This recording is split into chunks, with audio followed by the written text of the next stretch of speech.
నమస్కారం అండి అందరికీ. రైట్, కార్తీక్ గారు ముందు మీతో స్టార్ట్ చేద్దాం.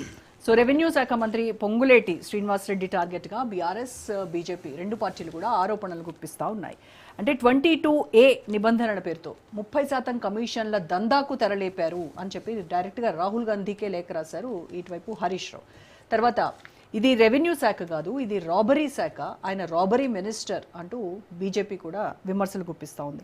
ఎందుకు రెవెన్యూ శాఖ మంత్రి ఇంత టార్గెట్ అయ్యారు? ఈ మధ్య కాలంలో ఆయన పైన ఆరోపణలు ఎక్కువగా వస్తున్నాయి. నిన్న చూసాము కొండా సురేఖ కూతురు సుస్మితా పటేల్ కూడా పొంగు ఎంతో కాలం ఉండదు సీఎం పక్కన. సీఎం అసలు ఎవరు తెలంగాణకు? రేవంత్ రెడ్డా, పొంగులేటి శ్రీనివాస్ రెడ్డా? అర్థం కాని పరిస్థితి ఉంది అని అంటున్నారు. అయితే మేడం, ముందు పొంగులేటి శ్రీనివాసరెడ్డి గారు ఎందుకు టార్గెట్ అవుతున్నారు అని అంటే, వారు పని చేస్తున్నారు కాబట్టి, పని చేస్తున్నప్పుడు చాలా విషయాలు చర్చలోకి వస్తాయి. మనం ఏం పని చేయకపోతే సైలెంట్ మోడ్లో ఉంటాం. సింపుల్గా అర్థం కావడానికి ప్రజలకు మనకు అర్థం సరళమైన భాషలో ఒక మాట చెప్తాం.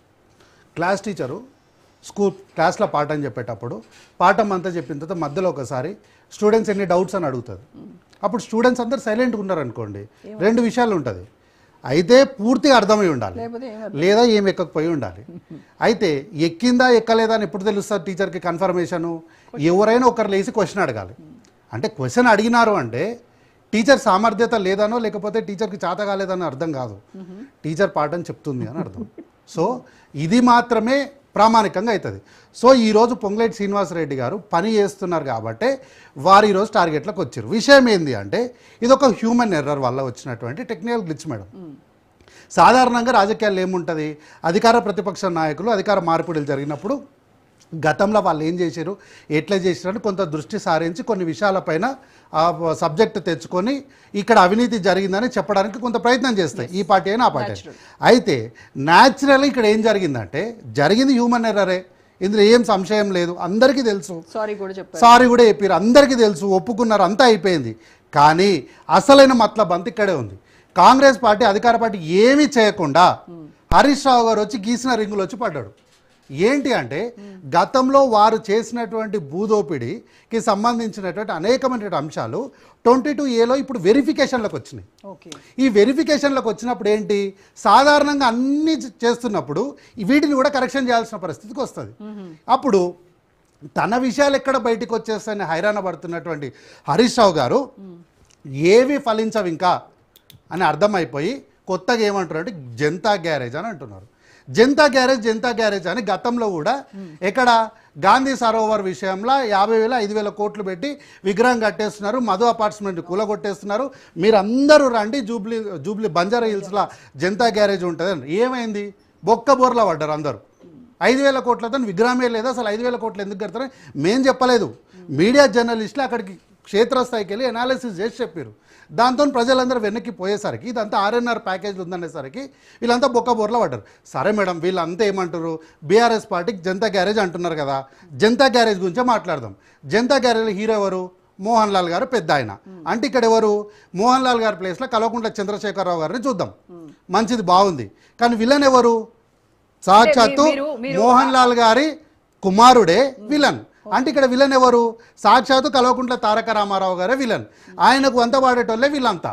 కాబట్టి మీరు ఆ సినిమాని స్టోరీకి రిలేట్ చేసి చెప్తున్నారు, కానీ వాళ్ళు ఏం చెప్తున్నారు, జస్ట్ ట్యాగ్ లైన్ ఇచ్చట అన్ని రిపేర్లు చేయబడును అనేది మాత్రమే అంటున్నా. ఇప్పుడు వీళ్ళు చెప్పేది అదే కదా, ఇప్పుడు ఆ సినిమా పేరే కదా వీళ్ళు చెప్పేది, జనతా గ్యారేజ్ ఇక్కడ అన్ని రిపేర్లు చేయబడును అన్నది సినిమా. వీళ్ళది ఏంది, జనతా గ్యారేజ్ ఇక్కడ అన్ని వసూళ్లు చేయబడును అన్నది వీళ్ళ ట్యాగ్ లైన్. వసూళ్ళకే మీరే కేర్ ఆఫ్ అడ్రస్ అంటుంటే వాళ్ళు ఇప్పుడు మేము కేర్ ఆఫ్ అడ్రస్ అంటున్నారు. మరి ఎవరేం చూపిస్తలేరు ఎందుకో. ఏలేటి మహేశ్వరరెడ్డి గారు ఉన్నారు, మేము గతంలో కాళేశ్వరం విషయంలో కానీ మిగతా విషయాల్లో కానీ అవినీతి జరిగింది అన్నప్పుడు రేవంత్ రెడ్డి గారు ప్రెస్ మీట్ పెట్టి చెప్పాలనా అని చెప్పలే. సప్పుడు ఢిల్లీకి పోయిండు, సిబిఐకి అపాయింట్మెంట్ తీసుకుంటే కాగితాలు ఇచ్చేసి వచ్చిండు. మీరు చేయండి, గట్ల చేయరంట. గట్ల చేయకుండా ప్రెస్ ముందర కూర్చొని ప్రెస్ మీట్ పెట్టి ఏవో మాట్లాడేసి ఏమంటారు, ఇంత ఉందని రాబరీ మినిస్ట్రీ ఉట్టిగా మాట్లాడతారు. సిబిఐకి విచారణ చేసే దమ్ముందా? మా గురించి మేము విచారణకు మీరు చేస్తారా చేయరా మీ ఇష్టం ఏం చేసుకుంటారో చేసుకోండి సిబిఐ గురించి. మా విషయం కన్నా ముందు నుంచి దాదాపు 1 సంవత్సరం 8 నెలల నుంచి సిబిఐ దగ్గర ఒక కేసు పెండింగ్ ఉంది. ఏంటి? కాళేశ్వరం. దాన్ని ముందుకు తీసుకపోనికే చేత కాదంట కానీ ఈడ వచ్చి మా గురించి మాట్లాడతారు. అవును, కాళేశ్వరం గురించి మీరు ఒక్క మేడిగడ్డ గురించే మీరు సిబిఐకి అప్పచెప్పమని చెప్తున్నారు కానీ మొత్తం కాళేశ్వరానికి ఇవ్వండి, మొత్తం కాళేశ్వరం మీద విచారణ చేస్తే అప్పుడు మేము రెడీ అని చెప్తున్నాం. కాదు మేడం, ఇప్పుడు మీ చేతిలో అధికారం ఉంది కదా, సిబిఐ కదా, సరే మేము మేడిగడ్డ దగ్గర మొదలు పెట్టామని చెప్తున్నాం, అక్కడనే చేయమంటున్నాం. మీరు తీగ పట్టుకొని డొంకంతా గుంజండి, ఎవరు వద్దన్నారు? ఇప్పుడు జగన్మోహన్ రెడ్డి గారి కేసు ఉంది, అసలు కేసు ఎక్కడ ఫైల్ అయింది? ఒక చిన్న కేసు ఫైల్ అయింది, జేడి లక్ష్మీనారాయణ. ఆయన తీగ పట్టుకొని గుంజితే డొంక అంతా కదిలింది. దాని విషయంలో ఎవరెవరు ఐఏఎస్ ఆఫీసర్లు, మంత్రులు అందరూ బాధ్యత వహించాల్సి వచ్చింది. మీరు కూడా గట్లనిగా తీగ పట్టుకొని డొంకంతా గుంజండి, ఎవరు వద్దన్నారు? అప్పుడు కాంగ్రెస్ పార్టీ కూడా ఏమన్నది కదా. అయితే ఈ రోజు వీళ్ళందరూ ఏంటంటే మేమేమి కూడా గతంలో ధరణిలాగా ఇదంతా 24 క్యారెట్స్ బంగారము అస్సలు ఏమి జరుగుతలేదని మేము బుకాయించలేదు. ఇప్పుడు బీఆర్ఎస్ పార్టీ వాళ్ళు మొన్నటి వరకు ఏమన్నారు? ఇగో చూసినారా, నేనే ఇదే వేదికపై చెప్పిన 6 ప్యానెల్ వేరే వాళ్ళు ఉన్నారు బీఆర్ఎస్ నుంచి.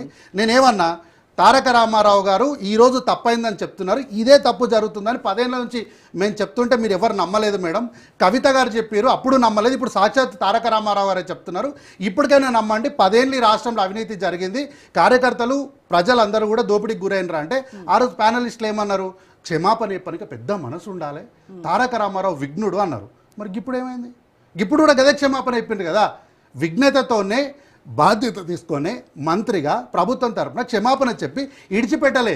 నిషేధిత జాబితాకు ఫాస్ట్ ట్రాక్ ఇచ్చినాం మేము. ఫాస్ట్ ట్రాక్ ఇచ్చి ఏం చేసినాము? వీలైనంత వరకు త్వరితగతిన వీటిని అందిస్తూ ఫాస్ట్ ట్రాక్ విధానంలో చర్యలు తీసుకొని, తెలంగాణలో రికార్డులే సరిగా లేనప్పుడు ఈ ఫాస్ట్ ట్రాక్ రికార్డులతో వాళ్ళకి న్యాయం జరుగుతుందనేటువంటి బాగలేదనే కదా.